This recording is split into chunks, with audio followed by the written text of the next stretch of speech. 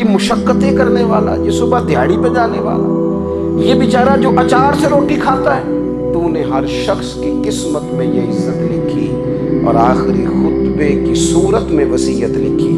رسول کریم نے ہر بندے کو اعزاز دیا، عظمتیں دی، حضور عزتیں دینے آئے، نبی پاک علیہ السلام نے اعزازات دیے، حضور نے نوازا۔ یہ ساری چیزیں میرے رسول پاک کی تشریف، اور پھر یہ جو حضور کے صحابہ اور اہل بیت ہیں نا، یہ بھی میرے نبی پاک کی نبوت کی دلیل ہے۔ اتنی جلدی انقلاب آیا نہیں کرتے، وہ کل تک جو رہزن تھے حضور نے راہبر بنا دی۔ وہ لوگ جو کل تک ایک دوسرے کے گلے کاٹ کے کھاتے تھے، ایک دوسرے کو مارتے تھے، تکلیف پہنچاتے تھے، برادری ازم پہ لڑتے تھے، حضور نے بھائی بھائی بنا دیے۔ ایک پلیٹ میں کھانا کھانے لگے، سیدنا بلال حبشی، صہیب رومی، سلمان فارسی، حضور نے یوں کر کے ملا دیا۔ نبی کریم علیہ السلام نے تقسیمیں ختم کر دی دنیا۔ حضور کہ صحابہ نے اپنا کردار اس طرح کا دکھایا، اتنا بلند کیا، اور صحابہ کرام علیہم رضوان اس کو دیکھ کر اتنی بلندیوں پہ گئے کہ گواہیاں اللہ کا قرآن دیتا ہے۔ فرمایا محمد رسول اللہ والذین معہ اشداء علی الکفار رحماء بینہم تراہم رکعا سجدا یبتغون فضلا من اللہ ورضوانا۔ فرمایا یہ جو میرے محبوب کے ساتھ والے ہیں، کافروں پر سخت ہیں، آپس میں نرم دل ہیں، تم جب بھی انہیں دیکھو گے سجدے کرتے دیکھو گے، رکوع کرتے دیکھو گے، تم انہیں دیکھو گے اللہ کی رضا کے متلاشی ہیں۔ انہیں ساری مادہ پرستی سے نکال کر محبوب نے رب کی رضا کے راستے پہ ڈال دیا۔ میرے نبی کریم سید عالم صلی اللہ تعالیٰ علیہ وسلم کی نبوت کے دلائل کے طور پر یہ ساری چیزیں آئیں۔ بس میں بات سمیٹنے لگا ہوں۔ حضور کا جو اخلاق ہے نا، وہ بھی نبی کریم علیہ السلام کی نبوت کی بہت بڑی دلیل ہے۔ وَإِنَّكَ لَعَلَىٰ خُلُقٍ عَظِيمٍ۔ محبوب ہم نے آپ کو نا خلق عظیم کا مالک بنایا ہے۔ کچھ لوگ سمجھتے ہیں صرف آپ کا بولنے کا انداز ٹھیک ہو تو آپ با اخلاق ہیں۔ نہیں بھائی، بولنے کا انداز ٹھیک ہونا با اخلاق نہیں، سچ بولنا اخلاق کی علامت ہے۔ آپ کا حق بات کرنا اخلاق ہے، آپ کا صحیح گواہی دینا اخلاق ہے، آپ کا اللہ تعالیٰ کی طرف سے آزمائش آنے پر صبر کا مظاہرہ کرنا اونچا اخلاق ہے۔ رب نعمت دے تو آپ کا وجود ڈھلتا جائے شکر میں، یہ اخلاق ہے۔ رب کریم اگر آپ کو کسی وقت کسی آزمائش میں اپنی حکمت سے ڈالتا ہے تو عزت نفس کو برقرار رکھنا، خودداری کو برقرار رکھنا، یہ اخلاق۔ نبی پاک نے اعلیٰ ترین اخلاق کی بات بتائی، اعلیٰ ترین۔ حضور نے لوگوں سے بیعت لیتے وقت کہا تھا میرے ہاتھ پر بیعت کرو، چوری نہیں کرو۔ نبی پاک علیہ السلام نے مختلف امور پر بیعت لی۔ حضرت حکیم بن حزام کہتے ہیں حضور نے میرے ہاتھ پہ ہاتھ رکھ کے کہا میرے ہاتھ پہ ہاتھ رکھ کے بیعت کرو کہ کسی دنیا دار سے سوال نہیں کرو، خودداری سے زندگی گزارو گے، عزت نفس جو رب نے تمہیں دیا ہے تم اس پر راضی رہو گے۔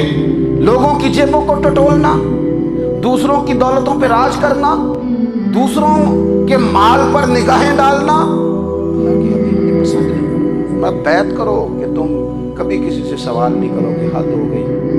نبھانے والوں نے پھر اس عہد کو نبھایا اور کمال کر دی۔ حضرت حکیم بن حزام گھوڑے پہ بیٹھے تھے، ہاتھ میں درہ تھا، وہ زمین پہ گر گیا، قریب غلام کھڑا تھا۔ حضرت حکیم بن حزام خود گھوڑے سے اترے، درہ اٹھایا، دوبارہ گھوڑے پہ بیٹھے۔ غلام عرض کرنے لگا حضور مجھے بتا دیتے میں اٹھا کے دے دیتا۔